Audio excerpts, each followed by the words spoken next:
Le 12 avril 1985, aux alentours de 15h30, sur l'aire de repos de la forêt d'Orléans, une femme fixe la porte des sanitaires pour hommes avec une anxiété grandissante. Cela fait maintenant 20 minutes que son mari y est entré.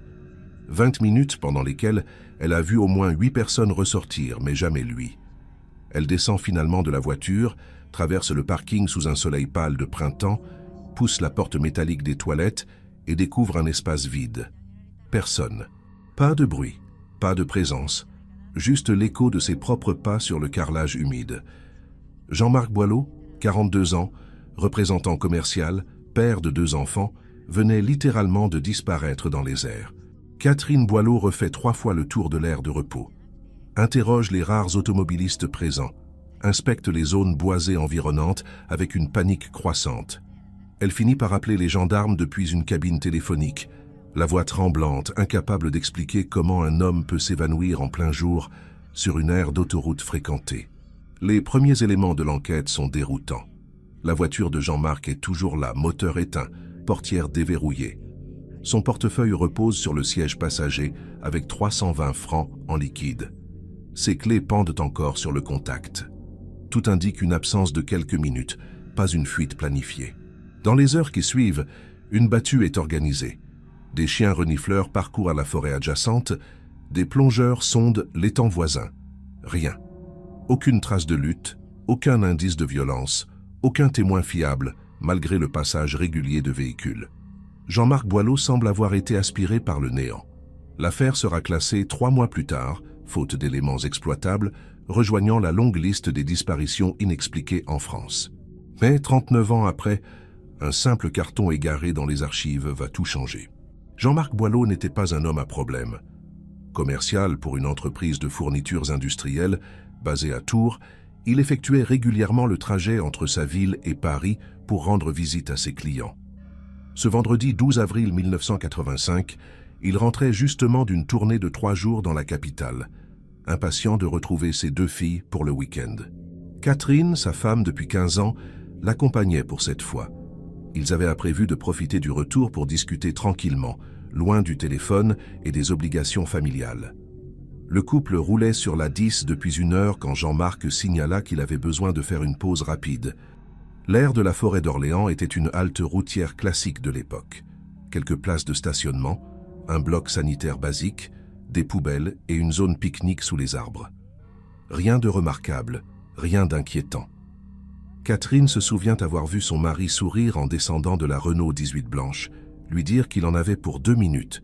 Il portait un pantalon beige, une chemise claire et une veste en cuir marron. Ses cheveux grisonnants étaient coiffés avec soin, comme toujours. Il marchait d'un pas normal, les mains dans les poches, sans montrer le moindre signe d'agitation ou de malaise. C'était un instant parfaitement banal, le genre de moment qu'on oublie immédiatement dans le cours ordinaire d'une vie. Sauf que ce moment-là allait devenir le dernier, où Catherine verrait son mari vivant.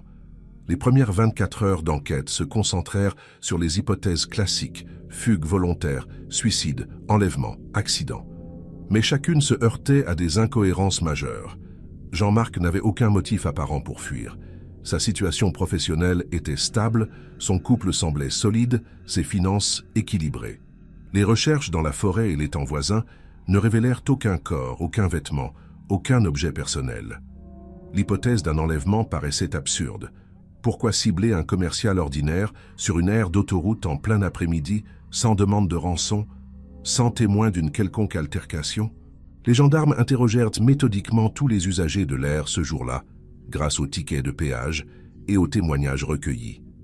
Une dizaine de personnes se trouvaient sur place entre 15h15 et 15h45, l'intervalle critique.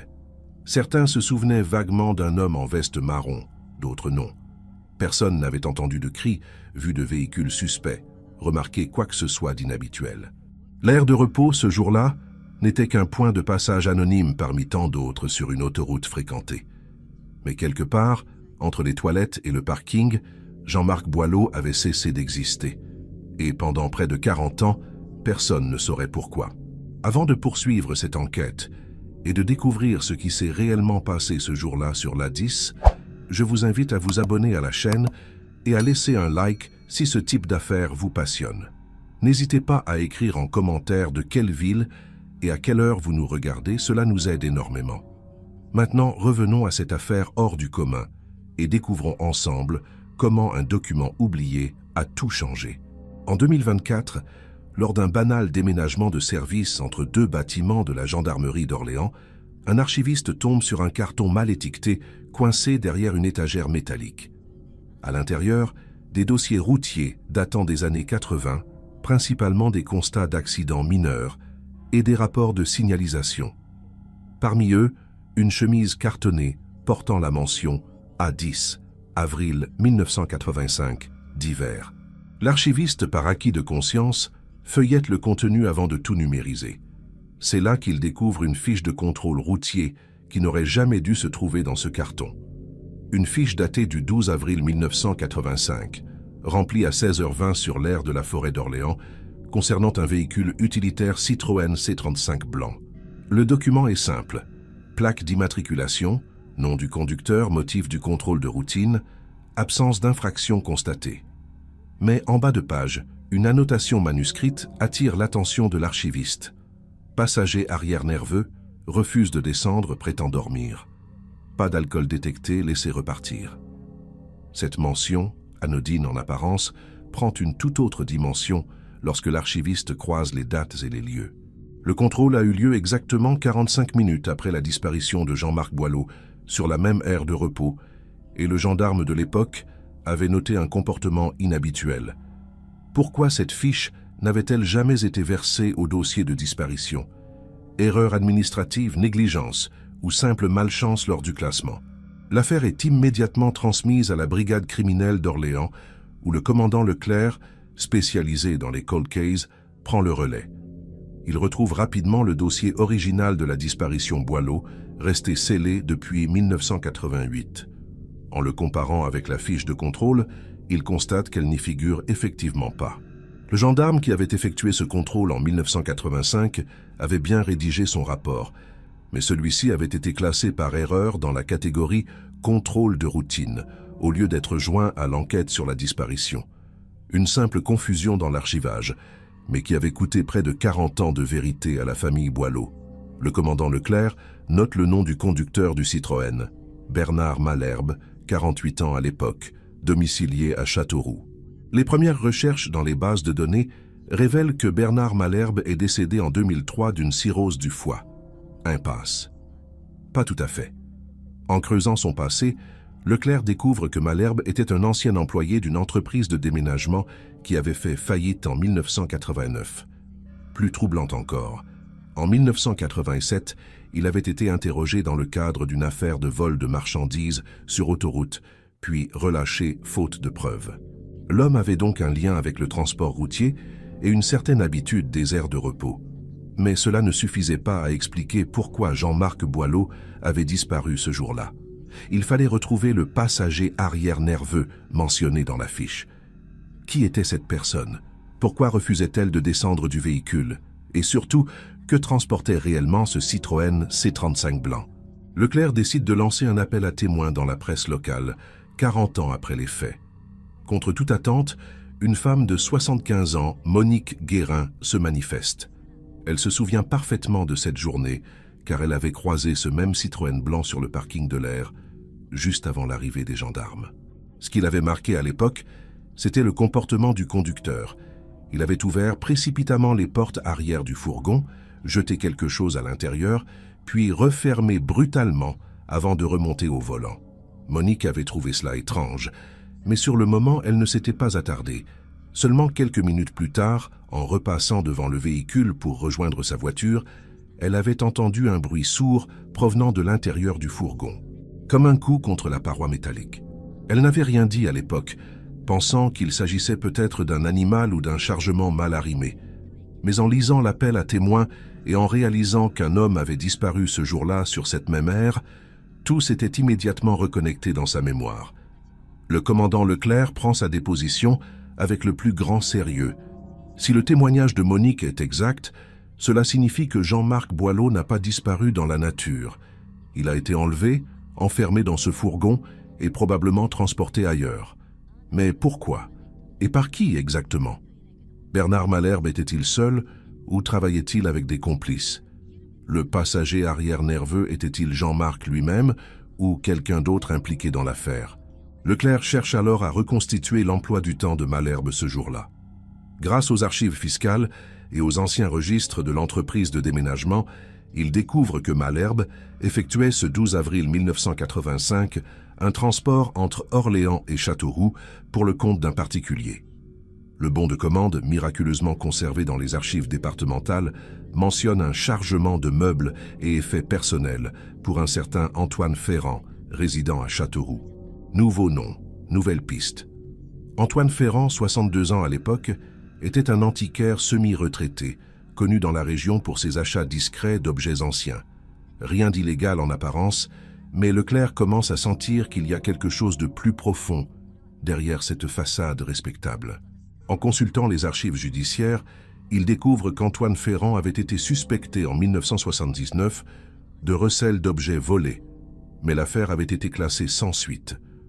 L'antiquaire avait de solides relations, un avocat efficace et surtout une capacité remarquable à faire disparaître des traces compromettantes. Leclerc décide de creuser davantage et retrouve un ancien employé de Ferrand, Michel Arnoux, aujourd'hui âgé de 82 ans, et retiré dans un village de Dordogne. Lorsque Leclerc le contacte par téléphone, la voix de Michel tremble légèrement. « Je me demandais quand quelqu'un finirait par m'appeler pour cette histoire. » Il accepte de rencontrer le commandant à condition que cela reste confidentiel. 3 jours plus tard, Leclerc roule vers la Dordogne, persuadé qu'il est sur le point de résoudre l'une des plus étranges disparitions de l'histoire criminelle française. Michel Arnoux reçoit Leclerc dans son salon aux volets à demi fermés, les mains tremblantes autour d'une tasse de café. Il commence par poser une seule question. Est-ce que Catherine Boileau est toujours en vie? Leclerc confirme. Michel hoche la tête lentement comme s'il cherchait à rassembler son courage. Puis il commence à raconter. En avril 1985, il travaillait encore occasionnellement pour Antoine Ferrand, qui lui confiait des missions discrètes de transport et de manutention. Ce 12 avril, Ferrand l'avait appelé en urgence pour lui dire qu'une livraison imprévue devait être récupérée sur l'aire de la forêt d'Orléans dans l'après-midi. Michel devait rejoindre Bernard Malherbe sur place et l'aider à charger quelque chose dans le fourgon. Quelque chose que Ferrand qualifiait de délicat et urgent. Michel se souvient d'être arrivé sur l'aire vers 15h30, juste au moment où Malherbe sortait des toilettes, entraînant un homme inconscient par les bras. L'homme portait une veste en cuir marron et un pantalon beige. Michel reconnaît immédiatement, dans la description que Leclerc lui montre, Jean-Marc Boileau. À l'époque, Michel n'avait posé aucune question. Ferrand payait bien et exigeait une loyauté absolue. Malherbe avait expliqué rapidement que le type s'était évanoui dans les toilettes, probablement un malaise cardiaque, et qu'il fallait l'emmener discrètement à l'hôpital sans alerter les secours pour éviter une enquête inutile. Michel, naïf ou simplement trop effrayé pour contester, avait aidé à hisser Jean-Marc à l'arrière du fourgon. Puis Malherbe avait refermé les portes et ordonné à Michel de monter à l'arrière avec lui pour surveiller son état. Le fourgon avait ensuite redémarré. Quelques minutes plus tard, les gendarmes les avaient contrôlés. Michel était resté assis à l'arrière, terrorisé, feignant de dormir pour ne pas avoir à répondre aux questions. Malherbe avait géré la situation avec un calme déconcertant, montrant ses papiers, expliquant qu'il transportait des meubles, rien de plus. Les gendarmes n'avaient pas insisté, probablement pressés de terminer leur contrôle de routine. Le fourgon était reparti en direction de Châteauroux. Pendant le trajet, Michel avait réalisé que Jean-Marc Boileau n'était pas simplement évanoui. Il était ligoté, un chiffon enfoncé dans la bouche, les yeux fermés. Malherbe lui avait alors dit froidement « Tu fermes ta gueule et tu oublies tout ça, sinon c'est toi qui finiras au fond d'un étang. » Michel n'avait plus jamais posé de questions. Arrivés à Châteauroux, ils avaient livré Jean-Marc directement dans l'arrière-boutique de l'atelier d'Antoine Ferrand, situé dans une zone industrielle peu fréquentée. Ferrand les attendait, nerveux mais déterminé. Michel se souvient qu'il portait des gants en cuir, comme s'il s'apprêtait à manipuler quelque chose de précieux. Malherbe et Michel avaient déposé Jean-Marc sur une bâche plastique étalée au sol, puis Ferrand les avait payés en liquide et leur avait ordonné de partir immédiatement. Michel n'avait jamais revu Jean-Marc Boileau. Il n'avait jamais su ce qui lui était arrivé ensuite. Pendant 39 ans, Il avait vécu avec ce secret, rongé par la culpabilité, mais trop terrorisé pour parler.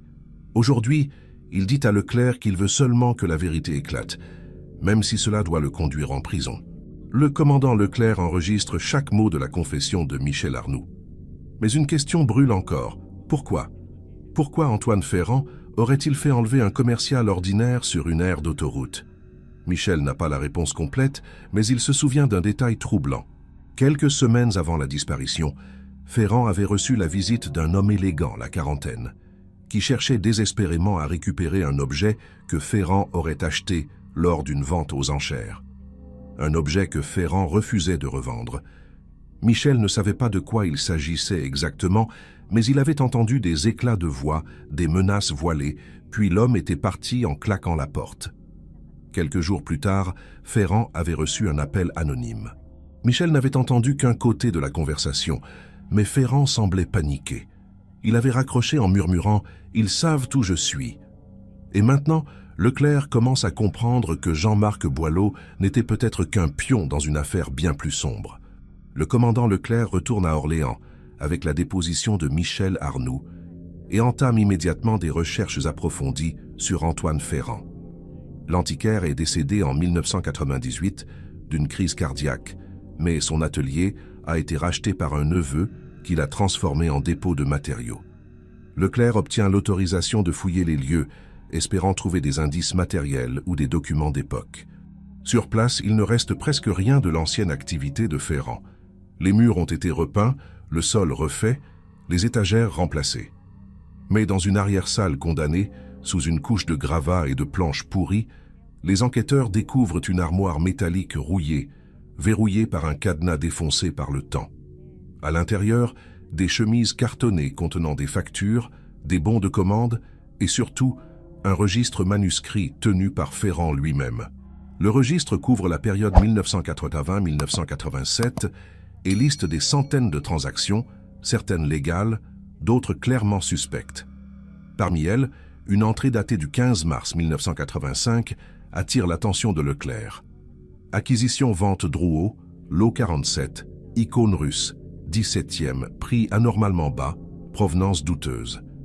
Puis, une semaine plus tard, visite client non identifié, très insistant, propose rachat X3, valeur estimée. Refusé. Et enfin, le 10 avril 1985, 2 jours avant la disparition de Jean-Marc, appel anonyme, menace directe sinon restitution, contactez Malherbe pour solution urgente. La pièce du puzzle commence à se mettre en place. Ferrand avait acheté une icône volée, probablement sans le savoir au départ, et quelqu'un voulait la récupérer à tout prix. Leclerc effectue des recherches dans les archives de l'hôtel Drouot à Paris et retrouve la trace de la vente aux enchères de mars 1985. Le lot 47 était effectivement une icône orthodoxe russe du XVIIe siècle, estimée entre 15 000 et 20 000 francs, vendue finalement pour 8 000 francs à un acheteur anonyme. Le commissaire-priseur de l'époque, aujourd'hui retraité, se souvient vaguement de cette vente. C'était une période où beaucoup d'objets russes circulaient en France, souvent issus de collections privées démantelées après la guerre.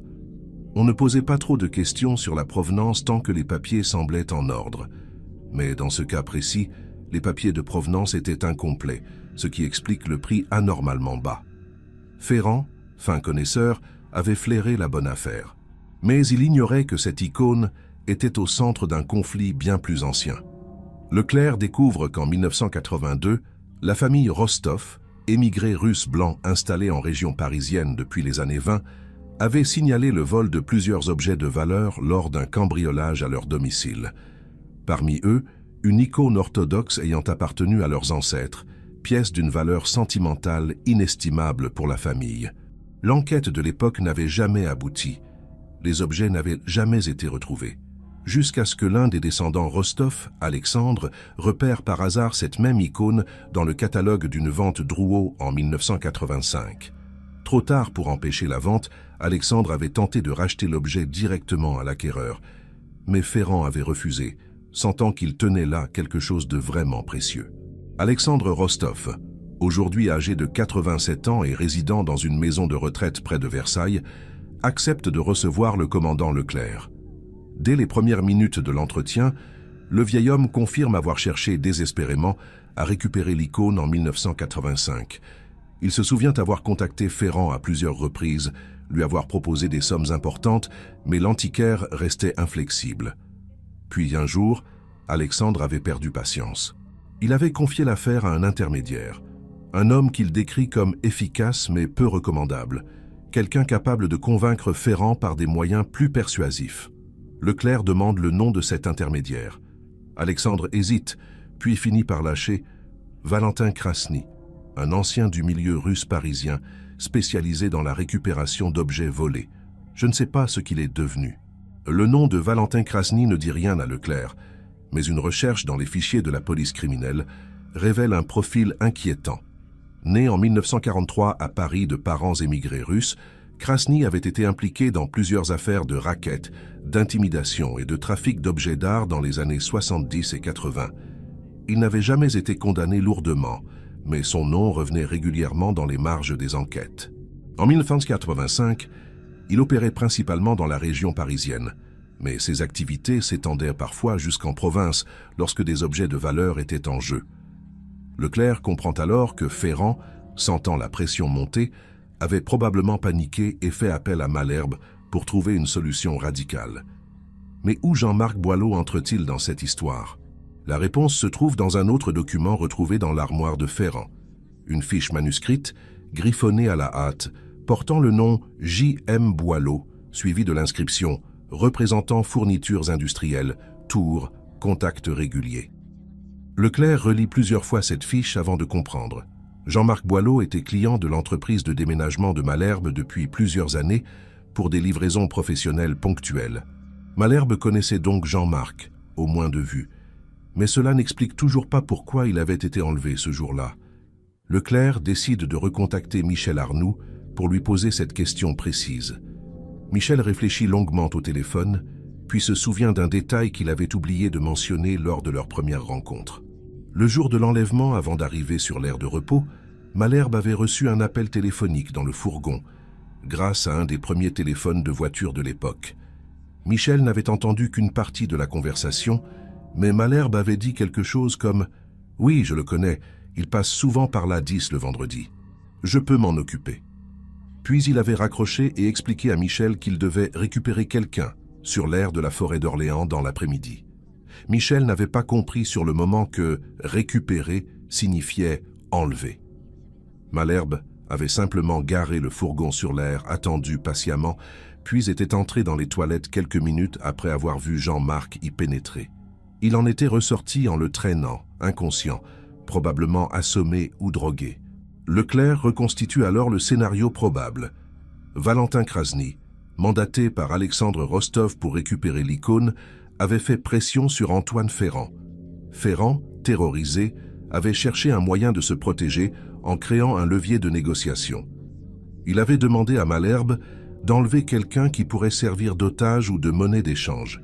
Jean-Marc Boileau, simple commercial sans lien avec l'affaire, avait été choisi précisément parce qu'il était une cible facile. Malherbe le connaissait, savait qu'il empruntait régulièrement l'A10 le vendredi et pouvait donc l'intercepter sans éveiller de soupçons. Un enlèvement opportuniste, froid, calculé, Jean-Marc n'était qu'un pion sacrifié dans une guerre souterraine pour une icône volée. Mais cela soulève une question terrible. Qu'est-il advenu de Jean-Marc après son transfert à Châteauroux? Leclerc sait qu'il doit retrouver Valentin Krasny ou au moins découvrir ce qui s'est passé dans les jours suivant l'enlèvement. Les archives de la police indiquent que Krasny a été arrêté en 1991 pour une affaire de recel, condamné à 3 ans de prison, puis libéré en 1993.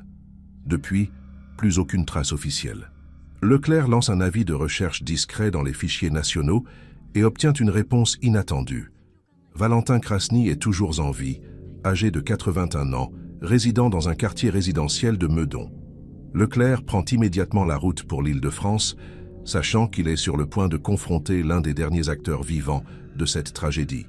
Krasny le reçoit dans un appartement impeccablement rangé, vêtu d'un costume 3 pièces malgré son âge avancé. Il écoute Leclerc exposer les faits sans broncher, puis sourit légèrement. « Vous êtes venu pour l'icône ou pour le commercial ?» Leclerc répond qu'il est venu pour Jean-Marc Boileau. Krasny hoche la tête, allume une cigarette et commence à raconter. En avril 1985, il avait effectivement été mandaté par Alexandre Rostov pour récupérer l'icône. Il s'était rendu chez Ferrand, avait exercé une pression psychologique, mais l'antiquaire s'était montré plus coriace que prévu. Puis, quelques jours plus tard, Ferrand avait rappelé Krasny pour lui proposer un marché. « Je te rends l'icône si tu garantis que personne ne me touchera après. » Krasny avait accepté, pensant que l'affaire allait se régler simplement. Mais lorsqu'il s'était rendu à Châteauroux le 13 avril pour récupérer l'icône, Ferrand lui avait montré quelque chose d'inattendu. Un homme ligoté dans l'arrière-boutique, inconscient mais vivant. Ferrand avait expliqué qu'il s'agissait d'une assurance supplémentaire pour garantir qu'aucune représaille ne serait exercée contre lui. Krasny avait été choqué. Il n'avait jamais demandé cela, n'avait jamais voulu d'otage. Mais Ferrand était devenu paranoïaque, convaincu que Krasny allait le tuer dès qu'il aurait récupéré l'icône. Krasny avait alors pris l'icône et ordonné à Ferrand de relâcher immédiatement Jean-Marc Boileau. Ferrand avait promis de le faire, mais Krasny savait au fond de lui que l'antiquaire mentait. Il avait quitté Châteauroux avec l'icône, l'avait rendue à Alexandre Rostov et n'avait plus jamais entendu parler de Ferrand ou de Jean-Marc. Leclerc demande alors la question fatale. « Pensez-vous que Ferrand a tué Jean-Marc Boileau ?» Krasny écrase sa cigarette lentement, réfléchit, puis répond « Je pense que Ferrand était un lâche. Trop lâche pour tuer quelqu'un de ses propres mains, mais assez lâche pour laisser quelqu'un d'autre le faire à sa place. Si Boileau est mort, c'est probablement Malherbe qui s'en est chargé, sur ordre de Ferrand, ou par initiative personnelle pour éliminer un témoin gênant. Leclerc sait que Malherbe est mort depuis 20 ans, tout comme Ferrand. Mais il reste une dernière piste à explorer, le lieu exact où Jean-Marc aurait pu être retenu, puis éliminé. Michel Arnoux avait mentionné une arrière-boutique dans la zone industrielle de Châteauroux, mais l'endroit a probablement changé depuis. Leclerc doit retourner sur place et fouiller méthodiquement. De retour à Châteauroux, Leclerc localise l'ancien atelier d'Antoine Ferrand grâce aux archives cadastrales. Le bâtiment existe toujours, transformé en entrepôt de pièces automobiles. Le propriétaire actuel, un homme d'une 50aine d'années qui a racheté les lieux en 2005, autorise les fouilles sans hésiter. L'équipe technique de la gendarmerie investit les locaux avec des chiens formés à la détection de restes humains et des sondes thermiques pour détecter d'éventuelles cavités ou fosses dissimulées sous le béton. Pendant 3 jours, ils inspectent chaque centimètre carré de l'entrepôt, sondent les murs, percent le sol à plusieurs endroits. Rien. Aucune trace de corps, aucun indice matériel lié à Jean-Marc Boileau. Leclerc commence à craindre que le corps ait été transporté ailleurs, peut-être dans une forêt, un étang, ou même dissous. Mais au 3e jour, un des techniciens remarque une anomalie dans l'angle sud-ouest du bâtiment. Une section du sol en béton présente une densité légèrement différente des autres zones, comme si elle avait été coulée à une période différente. Les analyses au radar de sol confirment qu'il y a effectivement une cavité sous cette section, probablement une ancienne fosse septique ou un réservoir oublié. L'équipe décide de percer. À 1 mètre de profondeur, la foreuse heurte quelque chose de solide. Leclerc ordonne de creuser manuellement pour préserver d'éventuelles preuves. Les techniciens dégagent progressivement une dalle de béton épaisse, visiblement coulée dans les années 80. Dessous, une cavité d'environ 2 mètres de profondeur, obscure et humide. Et au fond, enveloppée dans une bâche plastique noircie par le temps, des restes humains. L'expertise médico-légale est lancée immédiatement. Les ossements, bien que partiellement dégradés par l'humidité et le temps, sont suffisamment préservés pour permettre une analyse. Le squelette est celui d'un homme adulte, mesurant environ 1,75 m, âgé de 40 à 50 ans au moment du décès. Les vêtements retrouvés dans la bâche correspondent exactement à la description donnée par Catherine Boileau en 1985. Pantalon beige, chemise claire, veste en cuir marron. Un portefeuille en cuir, miraculeusement intact grâce à la bâche hermétique, contient une carte d'identité au nom de Jean-Marc Boileau. Il n'y a plus aucun doute. Après 39 ans, le corps du commercial disparu vient d'être retrouvé dans une fosse clandestine à Châteauroux. L'analyse des ossements révèle la cause probable de la mort. Fracture du crâne compatible avec un coup violent porté à l'arrière de la tête, probablement avec un objet contondant. Aucune trace de ligature ou de blessure défensive, ce qui suggère que Jean-Marc a été frappé par surprise peut-être alors qu'il était encore inconscient ou ligoté. Le médecin légiste estime que le décès est survenu entre 24 et 48 heures après l'enlèvement, soit entre le 13 et le 14 avril 1985. Jean-Marc n'a donc pas été tué immédiatement. Il a probablement été retenu vivant pendant au moins une journée, le temps pour Ferrand et Malherbe de décider de son sort. Cette découverte brise définitivement le cœur de Catherine Boileau, désormais âgée de 82 ans, qui apprend enfin la vérité après presque 4 décennies d'incertitude. Leclerc organise une reconstitution complète des événements à partir des témoignages et des preuves matérielles. Le 12 avril 1985, Jean-Marc Boileau s'arrête sur l'aire de la forêt d'Orléans pour une pause rapide. Bernard Malherbe, qui attend déjà sur place suite à un appel de Ferrand, le repère et le suit discrètement dans les toilettes. Il l'assomme probablement avec un objet contondant, peut-être une matraque ou un manche d'outils, puis le traîne jusqu'au fourgon avec l'aide de Michel Arnoux. Jean-Marc est ligoté et enfermé à l'arrière du véhicule. Malgré le contrôle des gendarmes quelques minutes plus tard, le fourgon repart en direction de Châteauroux. Jean-Marc est livré à Ferrand, qui le retient dans son arrière-boutique comme garantie contre d'éventuelles représailles de Krasny. Le 13 avril, Krasny récupère l'icône et part, laissant Jean-Marc entre les mains de Ferrand. L'antiquaire, paniqué et probablement conscient que garder un otage vivant est bien trop risqué, ordonne à Malherbe de s'en débarrasser. Malherbe, habitué aux tâches sombres et sans scrupules, frappe Jean-Marc à l'arrière du crâne, probablement dans l'arrière-boutique même. Le corps est ensuite enveloppé dans une bâche plastique, déposé dans une fosse creusée à la hâte sous le sol en béton, puis recouvert d'une dalle de ciment frais. Ferrand et Malherbe pensent avoir effacé toutes les traces, et pendant près de 40 ans, ils ont effectivement réussi. Mais une simple erreur d'archivage, un carton mal classé, a suffi à faire ressurgir la vérité. Catherine Boileau est informée personnellement par Leclerc. Elle écoute le récit complet sans un mot, les mains tremblantes autour d'une tasse de thé froid. Lorsque Leclerc termine, elle demande simplement « Pourquoi lui? Pourquoi Jean-Marc ?» Leclerc répond avec toute l'honnêteté dont il est capable, parce qu'il était au mauvais endroit au mauvais moment, parce qu'il était une cible facile, parce que des hommes sans conscience ont décidé que sa vie valait moins qu'une icône volée. Catherine fond en larmes, non pas de rage, mais de soulagement mêlé de chagrin. Elle sait enfin, après 39 ans d'attente, de doute, de cauchemar, où elle imaginait Jean-Marc encore vivant quelque part, prisonnier, oublié, elle sait enfin qu'il est mort, que son calvaire est terminé. Les 2 filles de Jean-Marc, aujourd'hui dans la cinquantaine, sont également informées. Elles se souviennent à peine de leur père, ayant été trop jeunes en 1985 pour en garder des souvenirs précis. Mais elles ont grandi avec l'absence, avec les questions sans réponse, avec l'image d'un père disparu dans le mystère. Aujourd'hui, elles peuvent enfin faire leur deuil, organiser des funérailles dignes, déposer des fleurs sur une tombe réelle. Leclerc organise une cérémonie discrète à laquelle assistent Catherine, ses filles, quelques amis proches de Jean-Marc encore en vie et les gendarmes ayant travaillé sur l'affaire.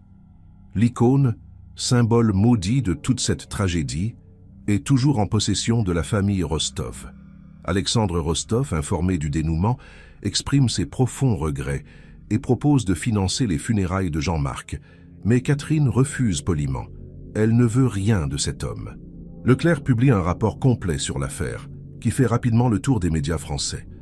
L'histoire d'un homme ordinaire, enlevé sur une aire d'autoroute pour servir de monnaie d'échange dans un trafic d'objets volés, puis assassiné et enterré dans une fosse clandestine, choque profondément l'opinion publique.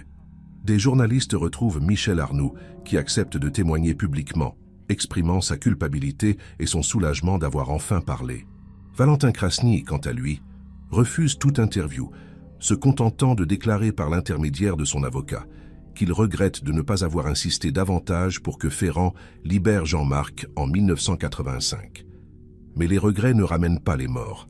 Jean-Marc Boileau est enterré au cimetière de Tours, près de la maison où il a vécu ces dernières années. L'affaire soulève également des questions juridiques complexes. Tous les responsables directs sont morts. Ferrand en 1998, Malherbe en 2003. Michel Arnoux, complice indirect, pourrait théoriquement être poursuivi, mais son âge avancé, sa coopération totale et le fait qu'il n'ait pas porté de coup direct conduisent le procureur à classer l'affaire sans poursuite à son encontre. Valentin Krasny, bien qu'impliqué dans le contexte de l'enlèvement, n'a jamais ordonné ni participé directement à la séquestration ou au meurtre de Jean-Marc. Il ne sera pas poursuivi non plus.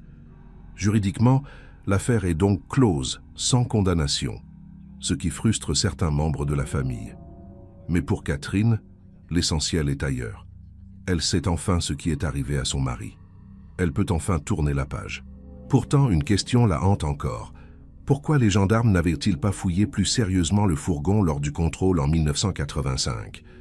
Leclerc retrouve le gendarme qui avait effectué ce contrôle, aujourd'hui retraité et vivant en Bretagne. L'homme, Jean Moreau, accepte de témoigner. Il se souvient parfaitement de ce jour. Un contrôle de routine, rien d'inhabituel, juste un fourgon de déménagement avec 2 hommes à bord. Il avait bien remarqué que le passager arrière semblait nerveux, refusait de descendre, prétextant qu'il dormait. Mais à l'époque, cela ne lui avait pas paru suffisamment suspect pour justifier une fouille complète. Les moyens étaient limités, les contrôles nombreux, et rien n'indiquait qu'un crime venait d'être commis. Moreau vit depuis avec le regret de ne pas avoir insisté, de ne pas avoir ouvert les portes arrière du fourgon, de ne pas avoir découvert Jean-Marc ligoté à quelques mètres de lui. Il s'excuse publiquement auprès de la famille Boileau, même si personne ne lui en veut directement. Cette affaire illustre cruellement les limites du travail policier face à des criminels opportunistes et organisés.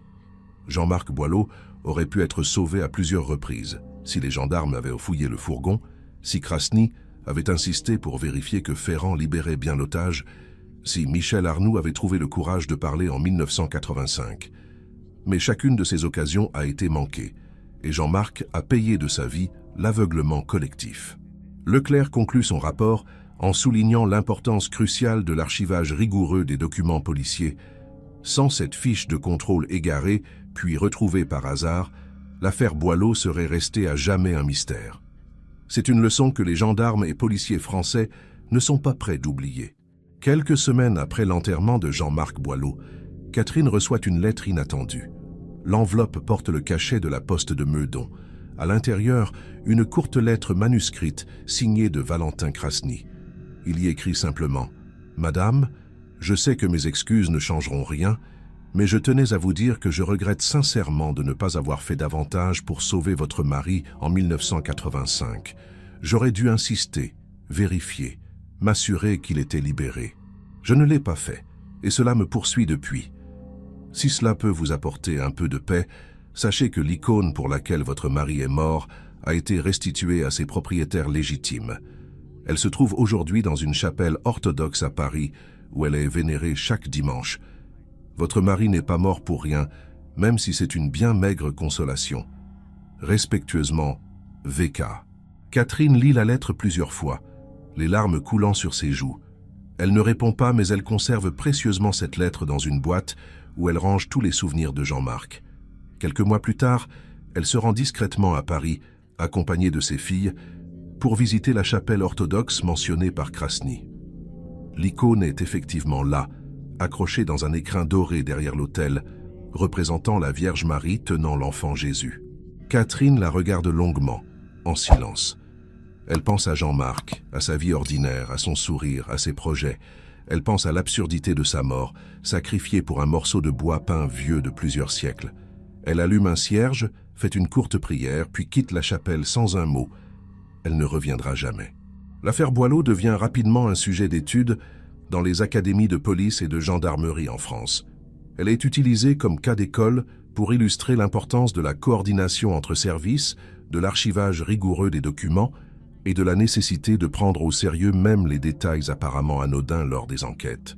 Le commandant Leclerc est invité à donner plusieurs conférences sur le sujet, où il insiste sur un point clé. Un simple contrôle routier, une fiche mal classée, un témoin qui ne se manifeste pas, chaque petit élément compte.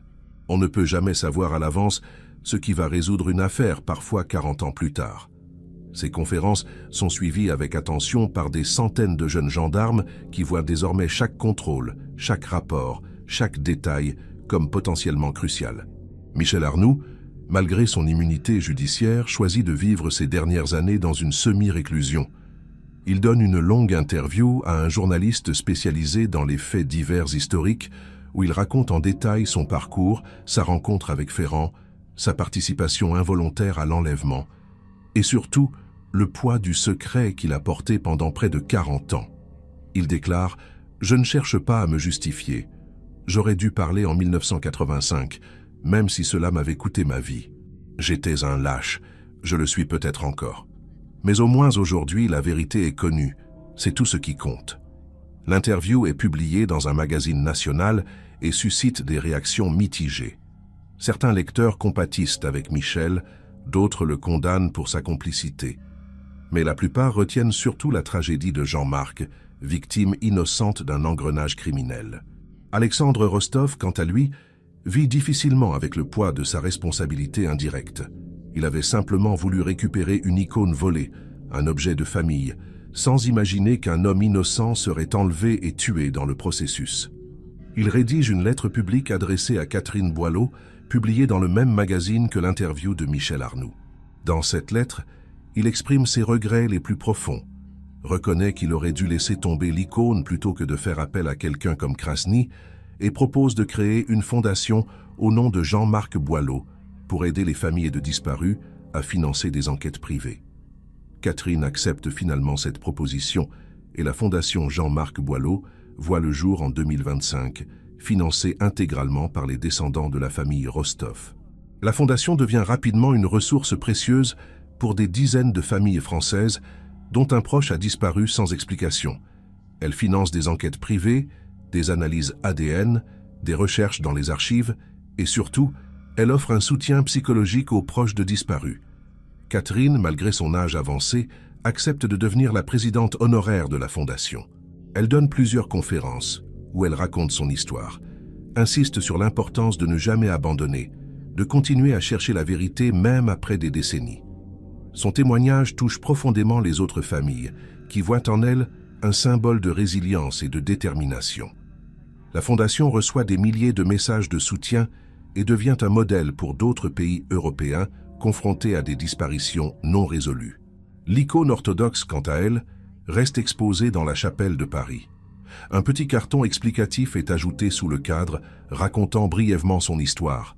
Volé en 1982, vendu illégalement en 1985, récupéré la même année, mais au prix de la vie d'un homme innocent. Les visiteurs de la chapelle s'arrêtent souvent devant l'icône, lisent le carton et méditent sur l'absurdité de la violence humaine. Certains allument des cierges à la mémoire de Jean-Marc Boileau, même s'ils ne l'ont jamais connu. L'icône devient ainsi un lieu de mémoire inattendu, un rappel silencieux que derrière chaque objet d'art, chaque transaction, chaque conflit, il y a des vies humaines fragiles qui peuvent être brisées en un instant. C'est une leçon que peu de visiteurs oublient. Leclerc, pour sa part, prend sa retraite quelques mois après avoir bouclé l'affaire Boileau. Il est décoré de la médaille d'honneur de la gendarmerie pour sa ténacité et son professionnalisme.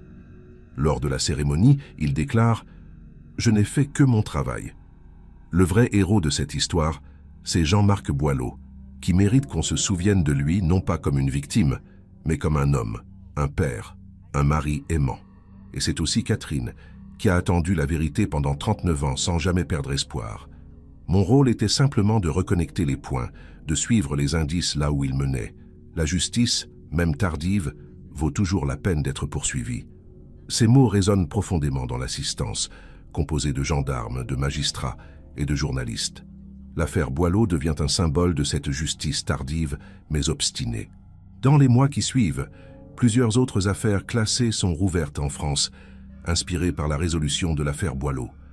Des familles de disparus reprennent espoir, persuadées qu'un détail oublié, une archive mal classée, un témoin qui n'a jamais parlé, pourrait encore faire ressurgir la vérité.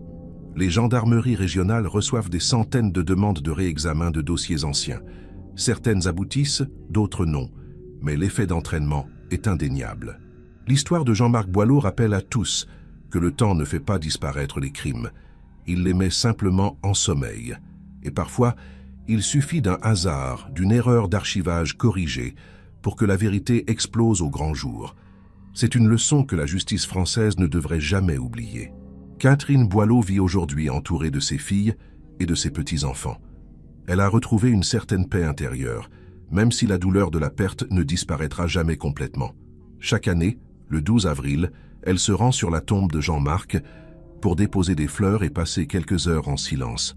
Ses filles l'accompagnent parfois, mais souvent elle préfère y aller seule, pour parler à Jean-Marc, lui raconter sa vie, lui dire qu'elle ne l'a jamais oublié, qu'elle ne l'oubliera jamais. Et dans ces moments-là, elle se souvient du sourire de Jean-Marc, de sa voix, de ses rires, de tout ce qu'il était avant ce terrible jour d'avril 1985. Elle se souvient d'un homme ordinaire, victime d'une violence extraordinaire, mais dont la mémoire continue de vivre grâce à ceux qui l'ont aimé.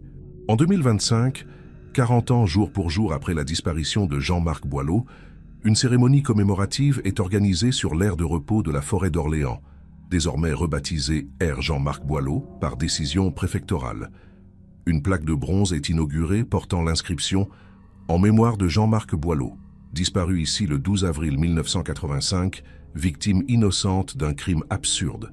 Que son histoire nous rappelle la fragilité de la vie et l'importance de la justice. » Catherine, âgée de 82 ans, dévoile la plaque sous les applaudissements d'une centaine de personnes présentes, familles, amis, gendarmes, journalistes et simples citoyens touchés par l'histoire.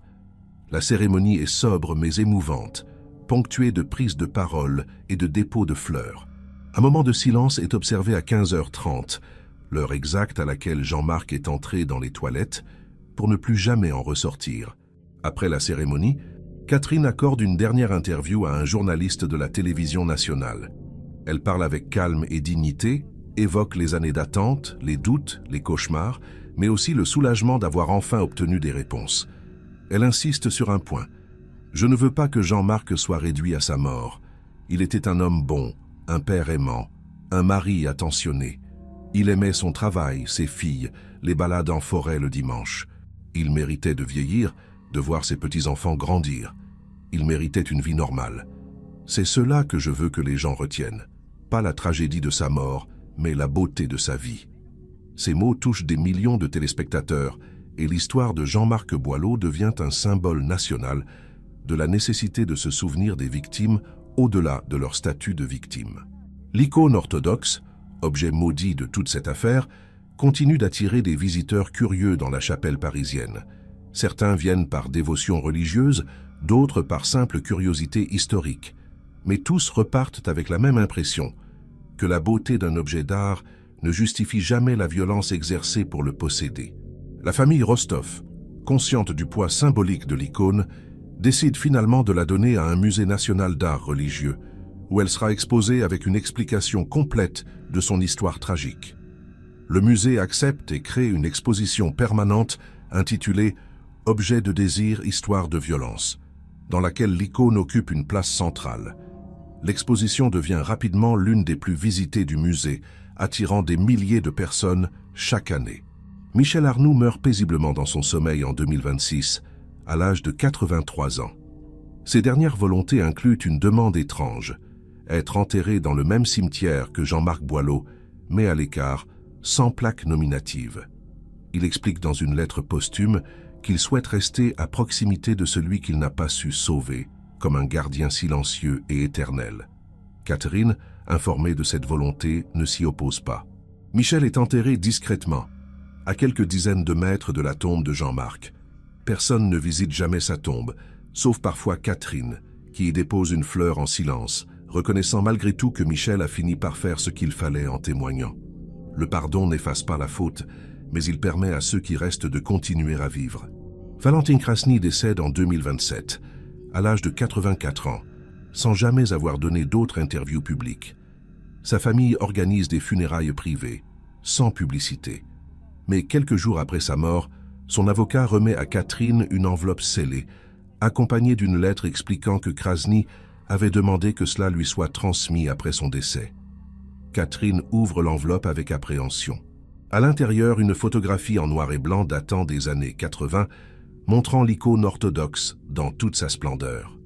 Au dos, une inscription manuscrite de Krasny. « Cette beauté ne valait pas une vie. Je le sais maintenant, trop tard. » Catherine regarde longuement la photo puis la range dans la boîte à souvenirs, à côté de la lettre que Krasny lui avait envoyée des années plus tôt. Elle ne pleure pas, elle ressent simplement une immense lassitude. Les années passent, et l'histoire de Jean-Marc Boileau commence à s'estomper progressivement dans la mémoire collective, remplacée par de nouvelles affaires, de nouveaux drames. Mais la Fondation Jean-Marc Boileau continue son travail, aidant chaque année des dizaines de familles à retrouver leurs proches disparus ou à défaut à obtenir des réponses.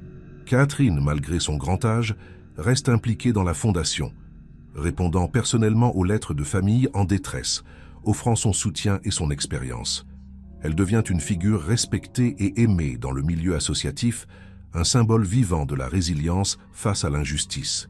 Lorsqu'elle meurt en 2030, à l'âge de 87 ans, des centaines de personnes assistent à ses funérailles, venues rendre hommage à une femme qui a transformé sa tragédie personnelle en force pour aider les autres.